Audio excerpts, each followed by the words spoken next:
Today we are going to take a break from the troubles and trials of Pakistan and focus on something a little bit more lighthearted. Pop culture.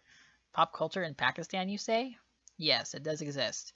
And while I first imagined that this would be a very short presentation, I was wrong and found that Pakistani pop culture is just as rich as its history and politics, and sometimes the two even go hand in hand. The first important staple in Pakistani pop culture is cinema. The Pakistan film industry, aka Lollywood, used to be based out of three cities in Pakistan: Lahore, Karachi, and Dhaka. The term Lollywood is derived from the Western movie industry Hollywood, but since it was based in Lahore, it was changed to Lollywood. However, the industry has now shifted its base mainly to Karachi. Many people confuse Lollywood movies with their Indian counterpart, Bollywood, which was based in Bombay, and to any Westerner, they can be difficult to tell apart. However, Pakistani cinema has been much more of a struggling industry than Bollywood, which is known for its extravagant musical numbers and elaborate choreography. After the partition of India, the industry struggled to gain momentum in Pakistan. However, the golden era of Pakistani films occurred in 1959 to 1977, and it mirrored that of classic Hollywood in the US. Pakistan produced a lot of full-length feature films in color and kick-started the careers of famous actors like Wahid Murad and Nair Sultana. However, Pakistan's political conflict with India resulted in the banning of all Indian cinema, which Pakistan lost when Pakistan lost their base of operations in 1971. Many Bengali filmmakers and actors left Lollywood, closing down their cinemas in Pakistan. The 1970s brought forth the tape recorder, and with that came bootleg VHS tapes and internationally pirated films.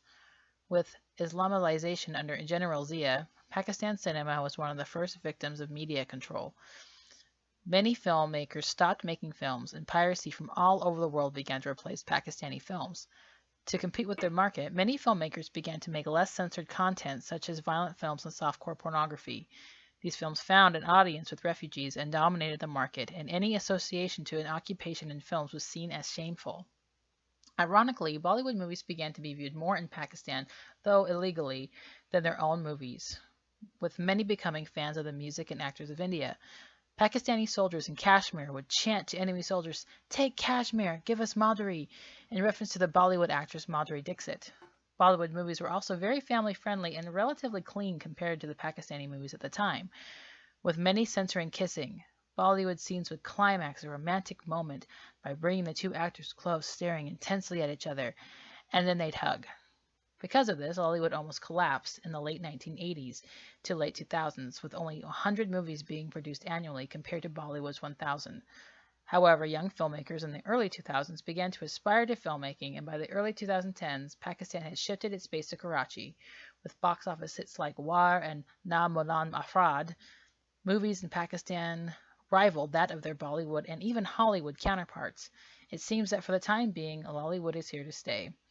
Music in Pakistan is also rich with many Western and Indian influence. However, Pakistan has also influenced India in terms of music. Artists like Nazir Hassan helped Pakistan boogie down to disco.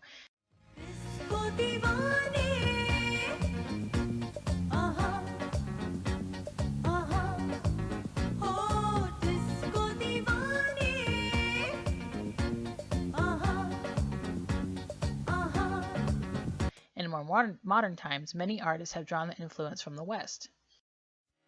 ना फिकर किसी की तारों से है सजा आसमां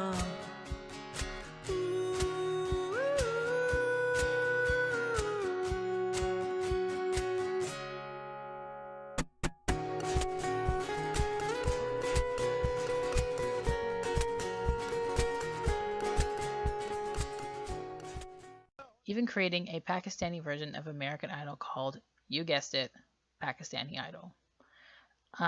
That is pretty much it for my presentation. As you can see, there is a lot of interesting culture in Pakistan, and I hope you all enjoyed it. Thank you so much. Bye.